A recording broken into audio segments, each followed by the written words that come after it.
ইতিমধ্যে আপনারা জেনে গেছেন চলতি শীতকালীন অধিবেশনের সবথেকে আলোচিত বিষয় ওয়ান নেশন ওয়ান ইলেকশন বা এক দেশ এক নির্বাচন বিল পেশ। গত 17 ডিসেম্বর লোকসভায় পেশ হলো এক দেশ এক নির্বাচন বিল। কিন্তু এখন আলোচিত বিষয় হলো এই বিল কি পাশ হবে, আর পাশ হলেও বর্তমান পরিস্থিতিতে তা কি আদৌ বাস্তবায়ন সম্ভব। সরকার পক্ষের যুক্তি, এই বিল আইনে পরিণত হলে নির্বাচন পদ্ধতি সহজ হবে, একবারে নির্বাচন হলে কমে যাবে বিপুল খরচ এবং সেই টাকা দেশের উন্নয়নে ব্যয় করা যাবে। বারবার নির্বাচন না থাকায় সারা দেশে প্রশাসনিক কাজ ও উন্নয়নমূলক কাজ অনেক ভালো হবে। কিন্তু বিষয়টা এতটাও সহজ নয় এবং সেটা নিয়ে বিরোধী রাজনৈতিক দলগুলো একে একে সরব হচ্ছে। আমরা সুবিধা অসুবিধা বিস্তারিতভাবে জানার চেষ্টা করব, কিন্তু তার আগে দেশের নির্বাচন পদ্ধতি ও তার শুরুর দিকগুলি সংক্ষেপে জেনে নেব। সংবিধান অনুযায়ী আমাদের দেশে 3 প্রকার নির্বাচন চালু রয়েছে এবং সেগুলি হলো লোকসভা, বিধানসভা ও আঞ্চলিক নির্বাচন। লোকসভা নির্বাচনের দ্বারা নির্বাচিত হন প্রধানমন্ত্রী এবং বিধানসভা নির্বাচনের দ্বারা নির্বাচিত হন মুখ্যমন্ত্রী। আঞ্চলিক নির্বাচনের মাধ্যমে নির্বাচিত হন পঞ্চায়েত প্রধান, ব্লক সভাধিপতি ও জেলা সভাধিপতি। সংবিধান প্রতিষ্ঠা লাভের পর ভারতের প্রথম নির্বাচন 1951 থেকে 1952 মধ্যে হয়েছিল। 489 সিটের জন্য দেশের প্রায় 17 কোটি মানুষ অংশগ্রহণ করেছিল। সে সময় দেশের মোট ভোটার ছিল প্রায় 36 কোটি। প্রথম নির্বাচন 68টি ফেসে 25 অক্টোবর 1951 থেকে 21 ফেব্রুয়ারি 1952 পর্যন্ত হয়েছিল। সেই ভোটে কংগ্রেস পার্টি 44.99% ভোট পেয়ে 364টি আসন লাভ করে এবং প্রধানমন্ত্রী রূপে পণ্ডিত জওহরলাল নেহরু শপথ নেন। আপনারা জানলে অবাক হবেন যে দেশের প্রথম নির্বাচন থেকে শুরু করে 1967 সাল পর্যন্ত দেশে কেন্দ্র ও রাজ্য নির্বাচন একসঙ্গেই হতো। 1967 সালে বিহারের মুখ্যমন্ত্রী ভোলা পাসওয়ান দল বদলে অন্য দলে চলে যায়। এর ফলে বিহারের বিধানসভা নির্দিষ্ট সময়ের আগেই ভেঙে যায়। আবার 1970 সালে ইন্দিরা গান্ধী লোকসভা নির্বাচন নির্দিষ্ট সময়ের 11 মাস আগেই করে নেন। এই সব কারণের জন্য কেন্দ্র ও রাজ্য নির্বাচন আগে পিছু হয়ে যায় আর দেশে এক দেশ এক নির্বাচন বন্ধ হয়ে যায়। 2024 সালে নরেন্দ্র মোদী নেতৃত্বাধীন এনডিএ সরকার তৃতীয়বারের মতো ক্ষমতায় আসার পর এক দেশ এক নির্বাচনের সপক্ষে জোরদার চেষ্টা শুরু করেছে। বিরোধীরা বলতে শুরু করেছে দেশের গুরুত্বপূর্ণ বিষয় থেকে নজর ঘোরানোর জন্য সরকার এই চেষ্টা করছে। কিন্তু বিজেপি সরকারের এক দেশ এক নির্বাচন আওয়াজ এই প্রথম নয়। আসলে বিগত 2014 সাল থেকে 2024 সাল পর্যন্ত ওয়ান নেশন ওয়ান ইলেকশন দাবি করা হচ্ছে। মে 2014 কেন্দ্রে প্রধানমন্ত্রী মোদীর নেতৃত্বাধীন সরকার শপথ নেয় আর এরপরেই এক দেশ এক নির্বাচন নিয়ে আলোচনা শুরু হয়ে যায়। ডিসেম্বর 2015 ল কমিশন বলে একসাথে নির্বাচন হলে কোটি কোটি টাকা বেঁচে যাবে। জুন 2019 প্রধানমন্ত্রী মোদী সমস্ত বিরোধী দলগুলিকে একটি বৈঠকে ডাকে এক দেশ এক নির্বাচন বিষয়ে আলোচনা করার জন্য। নভেম্বর 2020 প্রধানমন্ত্রী একটি সম্মেলনে বলেন এক দেশ এক নির্বাচন দেশের জন্য খুবই দরকার।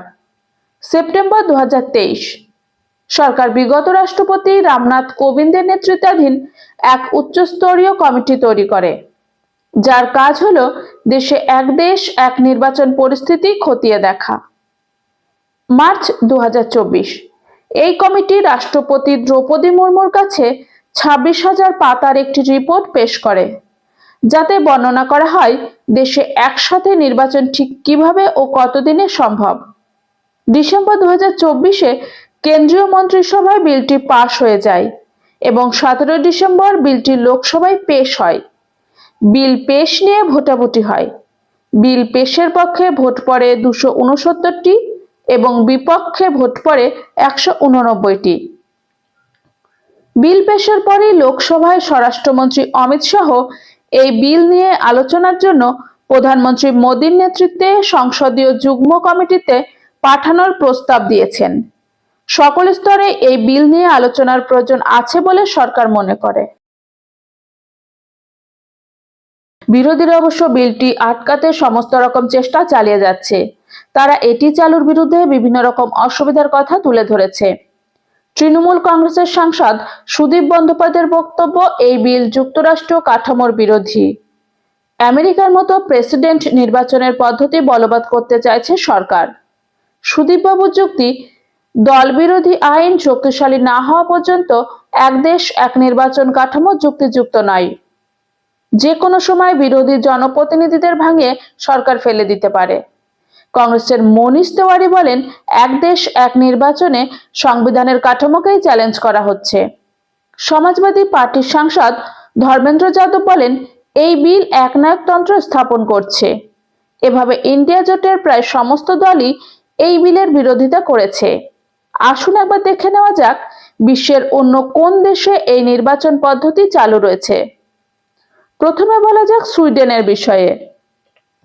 এই দেশটিতে এক দেশ এক নির্বাচন প্রথা চালু রয়েছে। এছাড়া Belgium, Germany, Japan, Philippines, Indonesia, দক্ষিণ আফ্রিকা এরকম গুরুত্বপূর্ণ দেশে এক দেশ এক নির্বাচন চালু রয়েছে। এবার দেখে নেব ওয়ান নেশন ওয়ান ইলেকশনের মাধ্যমে আসলে কি কি সুবিধা হতে পারে। প্রথমত, বিভিন্ন রাজ্যে আলাদাভাবে বিধানসভা নির্বাচন হয়। আবার দেশ জুড়ে লোকসভা নির্বাচনের আয়োজনও আলাদা। এর জন্য বিপুল পরিমাণ অর্থ ব্যয় হয়। রিপোর্ট অনুযায়ী 2019 সালের লোকসভা নির্বাচনের জন্য খরচ হয়েছিল 60,000 কোটি টাকা। এছাড়া রাজনৈতিক দলগুলি তাদের নির্বাচনী প্রচারের জন্য কোটি কোটি টাকা খরচ করে। তাই এক দেশ এক নির্বাচন হলে একবারই ভোটের ব্যবস্থা করতে হবে। এর ফলে নির্বাচনী প্রচার ও ব্যবস্থার জন্য খরচ এক ধাক্কায় অনেকটা কমে যাবে। দ্বিতীয়ত, ওয়ান নেশন ওয়ান ইলেকশন চালু হলে প্রশাসনিক ও সরকারি বিভিন্ন উন্নয়নমূলক কাজে আরো গতি আসবে। কারণ লোকসভা ও বিধানসভা নির্বাচনের জন্য সরকারি কর্মীদের ভোটের ব্যবস্থাপনার দায়িত্ব দেওয়া হয়। এতে প্রশাসনিক ও উন্নয়নমূলক কাজ ক্ষতিগ্রস্ত হয়। তাই একসঙ্গে নির্বাচন হলে এই সমস্যা থাকবে না। তৃতীয়ত, কেন্দ্র ও রাজ্য সরকারের নীতি ও কর্মসূচিগুলি বাস্তবায়ন এবং তা চালু করতেও সুবিধা হবে। যে কোনো নির্বাচনের আগেই আদর্শ আচরণবিধি জারি করা হয়। এর ফলে নতুন প্রকল্প ঘোষণা করা যায় না। আটকে যায় রাজ্য ও কেন্দ্রীয় সরকারি প্রকল্পের কাজ। যদি একই সময়ে গোটা দেশে নির্বাচন হয় তবে বিভিন্ন সময় নতুন প্রকল্প শুরুর ক্ষেত্রে কোনো সমস্যা হবে না। চতুর্থত, নির্বাচনী চাপে না পড়ে সরকার তাদের মেয়াদের পুরো সময় উন্নয়নমূলক কাজ করতে পারবে। এবার আমরা দেখে নেব ওয়ান নেশন ওয়ান ইলেকশনের কি কি অসুবিধা হতে পারে। প্রথমত, এক দেশ এক নির্বাচনের জন্য দেশের সংবিধানের একাধিক ধারায় পরিবর্তন করতে হবে, এমনকি জনপ্রতিনিধিত্ব আইনেও পরিবর্তন করতে হবে। দ্বিতীয়ত, এই ব্যবস্থাপনায় নির্বাচনের সময় জাতীয় স্তরের ইস্যুগুলি বেশি বেশি করে উঠে আসবে। রাজ্য স্তর বা আঞ্চলিক স্তরের ইস্যুগুলি সেভাবে উঠে আসবে না। এর ফলে আঞ্চলিক দলগুলি ক্ষতিগ্রস্ত হতে পারে।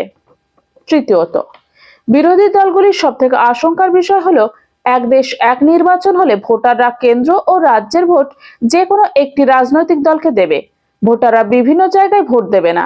এর ফলে কেন্দ্র ও রাজ্যে আলাদা রাজনৈতিক দলের সরকার হওয়ার সম্ভাবনা কমে যাবে। চতুর্থত, যদি কোনো কারণে কোনো রাজ্যে বিধানসভা ভেঙে যায় বা কোনো জরুরি পরিস্থিতি তৈরি হয় তাহলে সেই রাজ্যে নির্বাচন নিয়ে জটিলতা সৃষ্টি হতে পারে। পঞ্চমত, এই নির্বাচন পদ্ধতিতে ছোট দলগুলির ভূমিকা ধীরে ধীরে হ্রাস পেতে পারে। ষষ্ঠত, একসঙ্গে নির্বাচন চালাতে গেলে নির্বাচন কমিশনের উপর চাপ পড়তে পারে।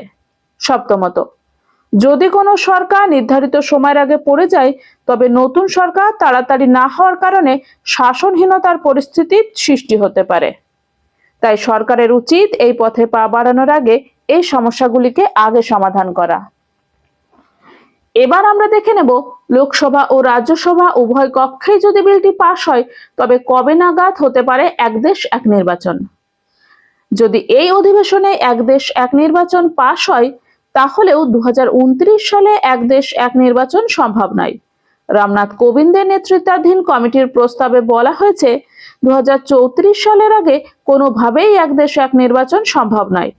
খসড়া বিল অনুযায়ী লোকসভা নির্বাচনের প্রথম অধিবেশনেই রাষ্ট্রপতি এক দেশ এক নির্বাচনের জন্য একটি তারিখ নির্ধারিত করে বিজ্ঞপ্তি জারি করবেন, অর্থাৎ 2029 সালের নির্বাচনের পর প্রথম অধিবেশনেই তা সম্ভব। আর সেক্ষেত্রে তার পরবর্তী নির্বাচন অর্থাৎ 2034 সালের নির্বাচনে এই এক দেশ এক নির্বাচন পদ্ধতিতে ভোট করানো সম্ভব। এখন আগামীতে সরকারের পদক্ষেপ ও বিরোধীদের ভূমিকা কি হয় সেদিকে আমাদের সকলের নজর থাকবে।